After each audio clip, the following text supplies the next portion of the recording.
Muy buenas tardes, bienvenidos al módulo La relación social y su integración. Hoy nos tocará revisar cómo es la interacción entre el ambiente científico investigativo, la sociedad y la universidad. Para lo cual haremos una revisión que también ustedes la podrán encontrar con mayor profundidad en el manual para tutores y promotores de la investigación, donde está anclada esta clase también y con la temática la relación social y su integración. Pues bien, comencemos. La relación del producto generado, producto científico, con la sociedad y la universidad. Eh, Primero que todo, centrémonos en los objetivos que se buscan con el desarrollo del rol de la producción científica. Primero es comprender la perspectiva histórica de la investigación en relación con la universidad y la sociedad. Esa relación, eh, ahondar tal vez en aspectos de cómo nos hemos ido anclando de una u otra manera, cómo hemos ido generando esta simbiosis entre el conocimiento universitario, el conocimiento pragmático científico y los aportes que él mismo ha tenido en la sociedad. Bueno, recordemos que ya desde la revolución industrial en adelante hemos tenido episodios de mucho crecimiento científico. Lamentablemente cada uno ha sido en momentos de crisis, tanto en guerras como ahora, por ejemplo, en pandemia. Tenemos ya ahí claro que ha sido un momento doloroso para la humanidad, pero también ha significado un salto cualitativo en el ámbito de determinadas ciencias que han dado un paso a lo menos 20, 30 años respecto a lo que en su estado de naturalidad hubiesen tenido que caminar este paso hacia el conocimiento. Conocer el proceso del tutor y o enseñanza en la investigación. También nos centraremos en aquello. Ver la importancia del proceso investigativo en el desarrollo de la sociedad del conocimiento. Es muy relevante, muy relevante. La nueva sociedad que nos espera ahí a la vuelta de la esquina va a ser una sociedad basada principalmente en la construcción de información. Tomar el dato, sistematizarlo, transformarlo en información y esa información a su vez en conocimiento. Y ese conocimiento finalmente va a terminar afectando la calidad de vida de las personas, esperemos que de forma positiva. Ahora, la importancia del proceso investigativo, bueno, es el cimiento básico para la investigación, pues. Es el cimiento básico para la generación de un conocimiento, de incorporar la innovación, la técnica, la tecnología, y bueno, y tiene dos grandes, en este caso, dos grandes actores. Por un lado está el alumno, ¿cierto? El estudiante que se entrega y se vocasiona a este proceso, y por otro lado está el tutor, quien tiene el rol de facilitar que ese conocimiento que el alumno necesita y va a adquirir sea un conocimiento pertinente, relevante y que le permita construir ya sea un aporte teórico, práctico o metodológico a partir de su propia investigación. Ahora, una sinopsis. Esta es una sinopsis histórica que creo pertinente ponerla ahí para que ustedes se den cuenta cómo, de una u otra manera, hemos ido avanzando. Ahora, la ruta de este camino que estamos avanzando, probablemente tenga otros peldaños, pero yo me tomé tres grandes hitos para poder explicar esto. Entonces, del producto científico, de la universidad y la sociedad surge lo que llamamos nosotros el conocimiento y el desarrollo integral de las sociedades. Por eso es que es tan importante el proceso científico y por eso es tan importante el rol de las universidades como fomentadoras de ese proceso, porque de una u otra manera las universidades han tenido siempre un rol activo en las sociedades y ese rol hoy día es una convocatoria para todos nosotros y para las universidades en sí mismas para dar nuevos pasos hacia nuevos horizontes. Eh, por ejemplo, en lo que se conocía como la universidad tradicional, ¿cierto?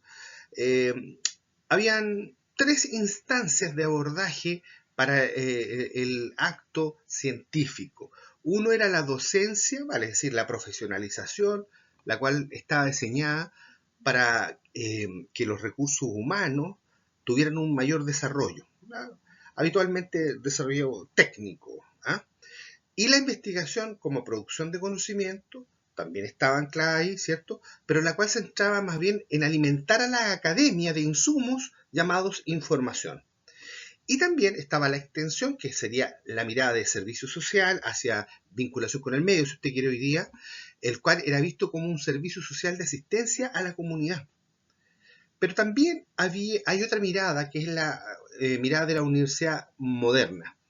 Y en esa se mantiene la docencia hacia la profesionalización, pensemos en los enfoques por competencia.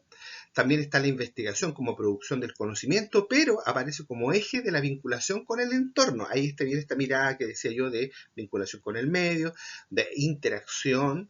Han aparecido modelos universitarios donde se generan, por ejemplo, incubadoras de negocio, donde hay una relación con el Estado a través de fondos concursables, etcétera. Y la extensión o servicio social inicia con una nueva perspectiva de proyección social e intervención del sector de influencia, para decir que las universidades captan de sus entornos y de sus áreas de influencia requerimientos y necesidades de la población y se hacen parte en la búsqueda de una solución que puede estar integrada entre la universidad, la sociedad civil y también las instancias gubernamentales. Pero también está la universidad contemporánea. Eh, bueno, aquí claramente tenemos que es una nueva modalidad. El desarrollo dependerá de la naturaleza del proyecto educativo que tenga la universidad. Habrán universidades que tendrán un foco eminentemente económico, social, político, y otras de búsqueda de incidencia en el conocimiento, como los centros de estudio, etcétera. Entonces, tenemos una universidad contemporánea hoy que lo que hace es que busca a través de estas instituciones la formación integral para las sociedades, principalmente con un foco en aquellas personas menos favorecidas, también llamadas vulnerables y en términos de políticas públicas serían aquellas personas que categorizamos de prioritarios. Esos serían como los tres elementos que yo podría identificar respecto a lo que hemos conceptualizado como universidad tradicional, universidad moderna y universidad contemporánea. Usted se dará cuenta que en Latinoamérica tenemos estas tres instancias, no es que estén dejadas en el olvido, sino que algunas siguen siendo tradicionales, otras siguen estando en la etapa de modernidad y unas han dado un paso hacia adelante, hacia lo más contemporáneo.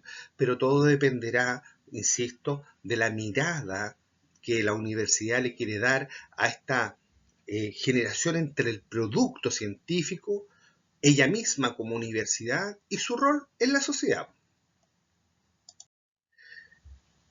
El proceso de conocimiento investigativo, en general, considera la siguiente instancia. Primero, fomenta la creación de conocimiento y permite reflexionar sobre los ya existentes. Y esto es muy importante. Primero de todo porque uno puede pensar, creer que el conocimiento ha llegado a un momento en que va a tener una suerte como de estanco y va a ser muy difícil que siga creciendo. Créame que no va a ser así. Por ejemplo, hoy día conversaba en algún instante con algún experto en temas de inteligencia artificial y de transhumanismo, y la verdad es que la frontera que queda ahí hacia adelante cada vez se ha ido corriendo la barrera un poco más, un poco más y un poco más. Muy pronto, a través de la inteligencia y la Internet de las cosas, tendremos un mundo muy diferente. Por lo tanto, las universidades, a través de estos procesos investigativos, deben estar a la vanguardia, deben estar expectantes de poder ser parte de este nuevo futuro. A su vez, estimula la actitud crítica y reflexiva de lo cotidiano con el fin de mejorarlo. Bueno, innovación, una palabra que suena mucho, pero que en el ambiente universitario, sobre todo, me atrevería a decir en pregrado, es un tanto débil en nuestras universidades en general. Tal vez en posgrado o tal vez en disciplinas que tienen que ver con la ciencia aplicada, las ingenierías, la medicina, por ejemplo, uno pudiese ver que hay ahí una cosa interesantísima respecto de eh, lo cotidiano como un elemento investigativo interesante a abordar. Bueno, y sin lugar a duda ahí el rol del tutor, ¿cierto? Y del docente, ya sea metodólogo, ya sea el disciplinar, en este proceso de enseñanza de la investigación, sin lugar es relevante, porque tiene que tener la capacidad de enseñar al alumno, al estudiante, a adquirir conocimiento nuevo, procesar ese conocimiento y transformarlo en una producción, ojalá en una producción de alto nivel y de alto impacto. ¿Ah? Ahora, ¿cuál es la labor del tutor, entendido como este rol que, digamos, hemos consensuado en este programa? Es más bien enseñar, eh, por supuesto que sí, el tema radica en cómo se debe enseñar, según Delgado y Cotrina, ¿cierto? Ahí tenemos un autor interesante del 2016 que yo se los aconsejo que ustedes den una vuelta porque genera una mirada distinta del cómo enseñar y los propósitos educativos que en el fondo debemos nosotros empujar. Es una reflexión muy interesante. Ahora, dice que la mejor manera de enseñar es mostrar cómo se hace o se gestiona una investigación. Estoy totalmente de acuerdo con el autor. Yo creo que es la mejor forma, la más adecuada y por lo tanto la más pertinente. Lo primero es identificar un tema o área de estudio y a partir de ahí involucrar metodologías que tiendan a, primero, el hacer, el repetir, el ver y el imitar. Esta dimensión resulta interesante a la hora de cuando nosotros pensamos en cómo podría ser que nuestros alumnos de pregrado desde el inicio tengan una mirada investigativa. Yo lo he dicho varias veces, creo sincera y honestamente que un semillero investigativo desde el inicio de la formación en pregrado de nuestros alumnos ayudaría mucho, mucho, mucho a la hora de llegar al momento de abordar un proceso investigativo, por ejemplo, para titulación. Y de esa forma evitaríamos la reactividad que nuestros alumnos tienen frente a cátedras como metodología de la investigación o estadística y en el caso de salud bioestadística, que la verdad es una reactividad producto de que no han tenido una aproximación desde el inicio, sino que más bien es casi como un proceso que a ellos les llega con una intensidad y un alto estrés. Y ven evidentemente en esas cátedras el filtro para poder ir avanzando en sus procesos, cosa que yo creo que no debiera ser así. Ellos no debieran verlo como una amenaza a su proceso, muy por el contrario. Si fuese desde un principio, lo verían como parte del proceso. Y es más, tendrían mucho más interés por desarrollar investigación. Porque, digámoslo, y seamos honestos, nuestros alumnos en pregrado eh, no tienen desarrollada esta mirada investigativa, muy pocos. La verdad es porque también no les hemos entregado una proximidad. Y por eso me quedo con lo que mantiene Delgado, ¿cierto?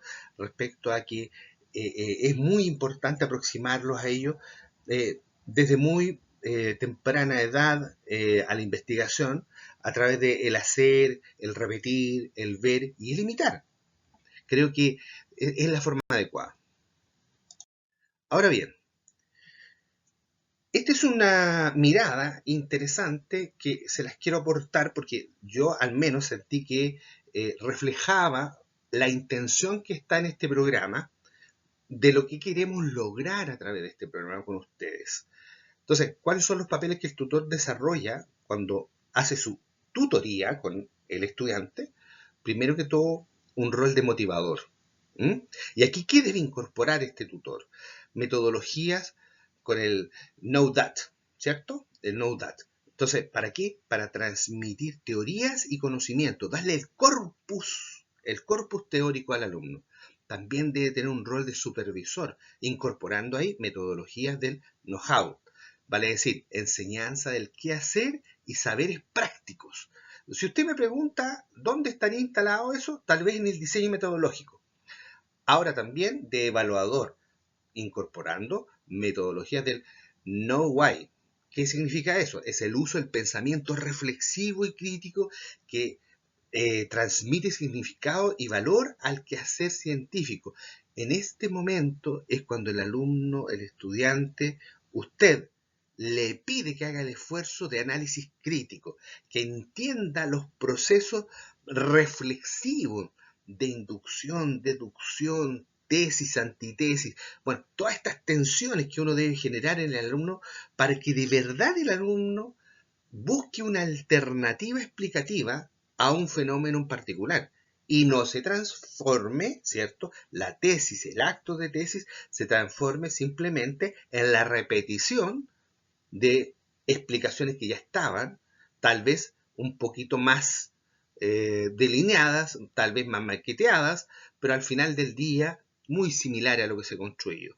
Entonces, ese paso es muy importante y para eso hay metodologías que permiten que el alumno tenga este acto reflexivo. Entonces, permítame nuevamente señalar entonces la necesidad de que nuestros estudiantes desde el inicio de pregrado tengan cercanía con esto, porque esto usted no lo entrega en un semestre. Es casi, mire, ni en un año lo entrega. Por lo tanto, acá usted necesita ir increciendo la dificultad para que cuando llegue el momento de que el alumno haga el ejercicio de razonar, de pensar, de llegar a sus propias conclusiones, sea un acto, me atrevería a decir, un acto propio, un acto natural, si usted quiere, y no un acto forzoso por parte del alumno. Ahora, sobre la recolección de datos, nosotros ya habíamos revisado algo y también mis colegas han aportado bastante acá. Yo solo me voy a quedar con los puntos centrales de esta lámina para decirle que cuando usted hace la recolección de datos, y esto lo voy a conectar con otro tema muy importante que tiene que ver con el plagio, es importante que usted cuando reúna los datos, los reúna pensando que tiene que generar, primero que todo, una reunión de corpus documentales. ¿Y eso dónde lo tiene usted? En el marco teórico. Cuando lo arranca el marco teórico y lo extrae acá, después usted toma la iniciativa del levantamiento de datos, hace el relevamiento de los datos, siempre pensando que detrás de esto también hay teorías. Cuando usted relaciona este cuerpo, le da consistencia y un eje articulatorio a la tesis.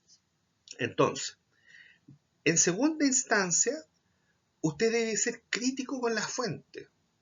Para evitar usted caer en plagio, yo le sugiero que muchas veces, porque uno lo ve con mucha naturalidad, va a las fuentes web. Pero muchas veces esas fuentes web son fuentes de la fuente de la fuente. Entonces, la recomendación es siempre ir a tratar de ir a fuentes de primer orden o de segundo orden, fuentes primarias o secundarias. Tal vez las terciarias dejarlas para tal vez aclarar algo, o si es que hubiese que aclarar, pero en definitiva usar fuentes primarias y secundarias siempre va a ser lo mejor, pero siempre con un sentido crítico, entendiendo que muchas de las cosas que hay en la web eh, no son siempre parte de una realidad o de una verdad, porque muchas veces se transforman en fake news o se transforman en páginas con una intención detrás de ellas mismas. Yo esto lo he visto mucho, sobre todo en estudios de humanidad, ciencias políticas y ciencias sociales, que hay mucha información que tiene intención ideológico-política detrás de la misma. Bueno, y ahí es cuando el tutor debe ayudar al estudiante a identificar esas páginas. En un ratito más veremos cómo se hace aquello. Ahora, lo importante también es que uno debe contrastar las fuentes. ¿Y a qué me refiero con contrastar? No usen solamente un buscador, busque en uno, dos o en tres y verifique siempre que va a llegar a la misma información. Porque de esa forma usted lo que le da a la información que relevó, le da cierto cuerpo de verificación, evita la falseación del dato, le da consistencia a lo que tiene y con eso se genera un criterio de relativa veracidad.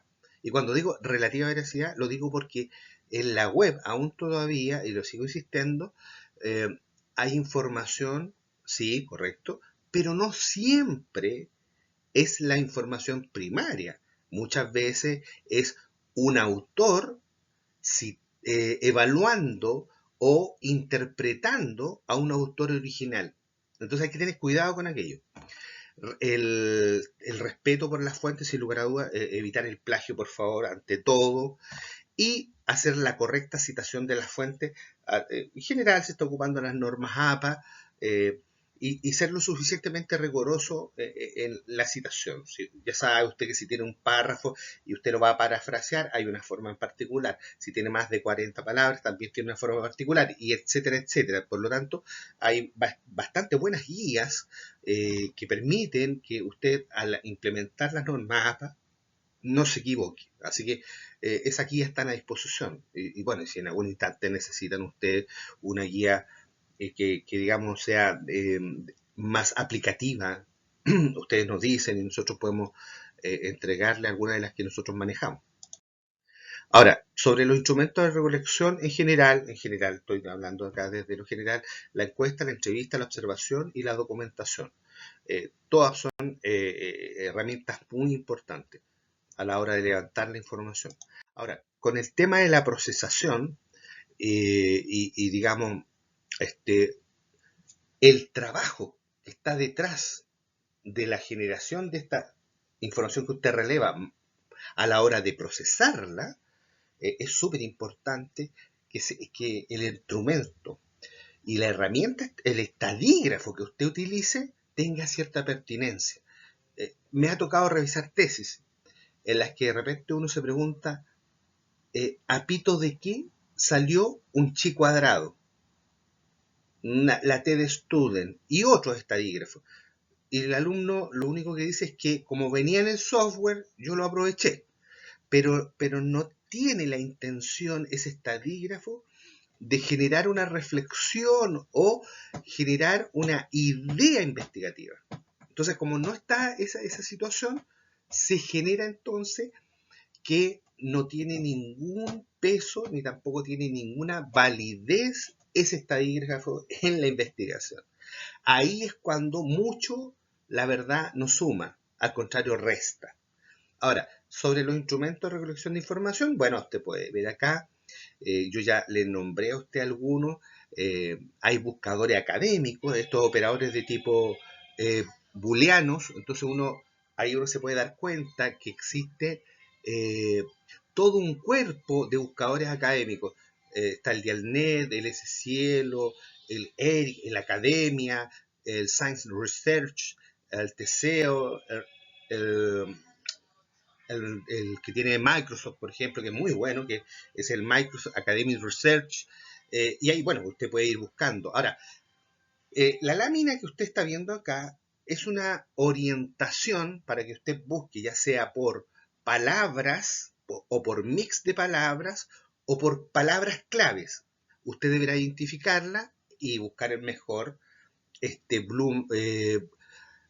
operador, booleano para que le entregue la información que usted requiera. Ahora, yo siempre recomiendo, no ocupe uno ni dos, ocupe tres o cuatro para verificar que llega a la misma ruta.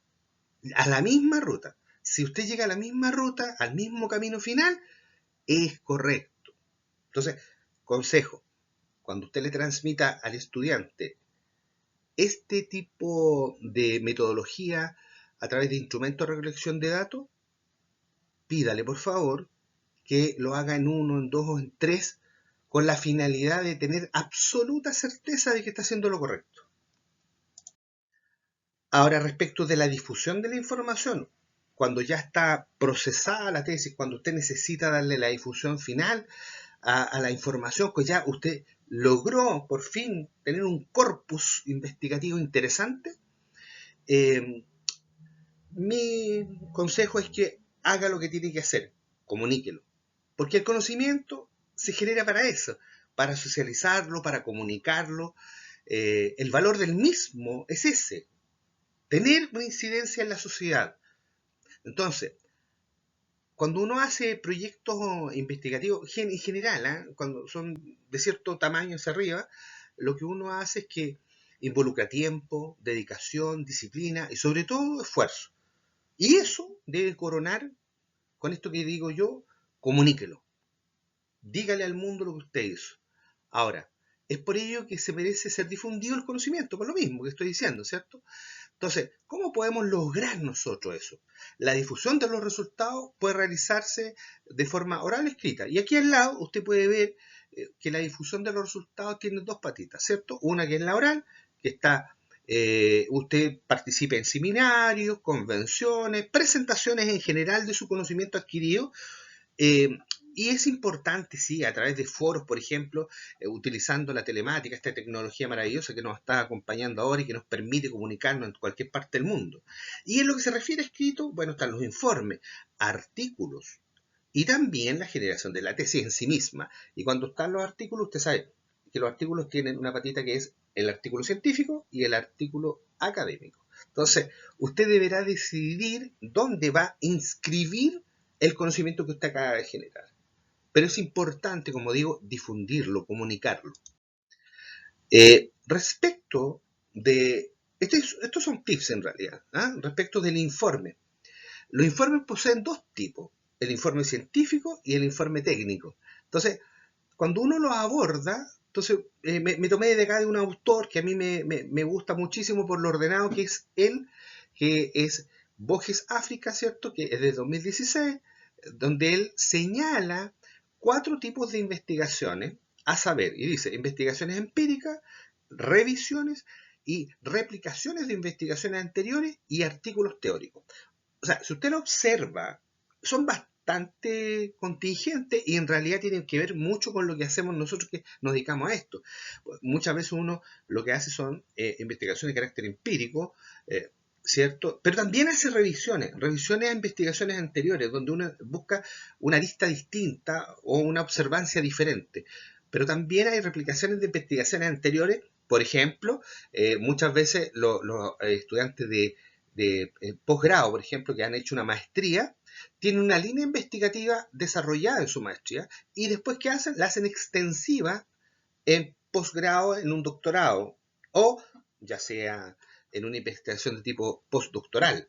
Pero ahí hay una línea, entonces ahí hay una replicación porque está tomado desde un ángulo distinto de la misma investigación anterior. Y, bueno, sin lugar a dudas, los artículos teóricos, donde se recopila información de resultados de investigaciones en un tema concreto. ¿Mm?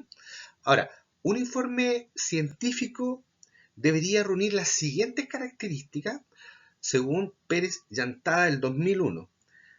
Eh, Debe tener una forma, que una precisión en los procedimientos y los resultados, de tal manera que permita replicar los hallazgos, ¿cierto? ¿Y qué se recomienda para ello? Primero, usar párrafos cortos. Estoy hablando del informe. Utilizar un lenguaje directo y sencillo. No dar excesiva información. Tener especial cuidado con los acrónimos. Es imprescindible escribir todas las palabras que componen el acrónimo. Pasa muchas veces que, y esto tiene que ver con un fenómeno psicológico, si usted quiere, que se da en la hiperexpertise. Cuando uno empieza a hablar en códigos, que son los acrónimos, se olvida que el que va a leer la tesis o el artículo científico, ¿cierto? No siempre es un experto al nivel de el que lo está haciendo. Entonces, por lo tanto, hay que respetar mucho el desarrollo de los acrónimos para que la persona que lo lea lo sienta de alguna u otra forma más amigable a la lectura.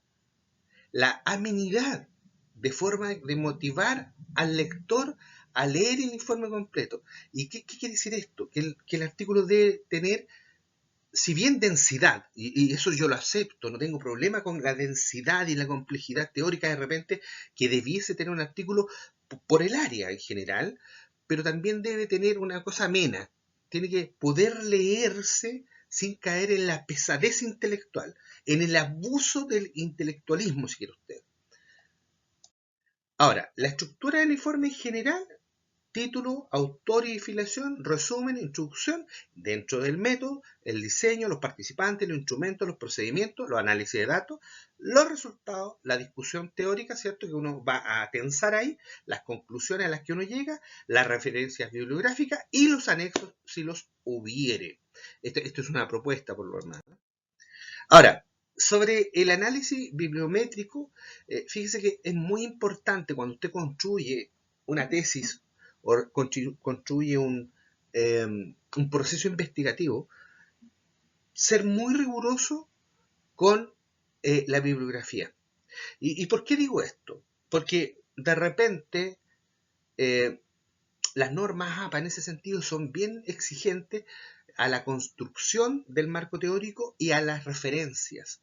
Entonces, por lo tanto, ahora, existen software que permiten que usted pueda realizar estos análisis bibliométricos. Eh, bueno, usted los puede buscar en Google, hay muchísimos, pero se puede hacer, e inclusive más. Mis consejos, mis tips son, primero, ponga el acento donde autores, título de la publicación, tipo de documento, idioma, resumen y palabras clave. Aquí yo creo que sería una ruta bastante expedita para tener un análisis bibliométrico relativamente consistente y no estar faltando a las normas APA. Ahora, para que se entienda de qué se nutre la bibliometría, entonces, en general, uno podría decir que se nutre la bibliometría de ciertas ciencias, por ejemplo, la estadística, la sociología, la informática, y desde la informática a la generación de bases de datos en general. Um, hay manuales reconocidos en la bibliometría. Y usted, por ejemplo, podrá encontrar el manual de Frascati, el manual de Oslo, el manual de Canberra, y ahí usted podrá encontrar, ¿cierto? eh, Ciertos o ciertas orientaciones o ciertos ejes orientativos para poder desarrollar un mejor trabajo. Yo le recomiendo que usted como tutor, como profesor guía, como disciplinar, se acerque a este tipo de información. Fíjese que se puede sorprender usted de lo facilitador que puede llegar a ser darse una vueltita por el tema de la bibliometría. Y finalmente les entrego acá el cuerpo de referencias bibliográficas a las cuales yo aludí para desarrollar esta clase. Amigos míos, como siempre, ha sido un gusto, un placer estar con ustedes y bueno, eh, esperemos que el próximo sábado podamos solucionar todas las dudas y consultas que ustedes tengan. Un gran abrazo y hasta luego.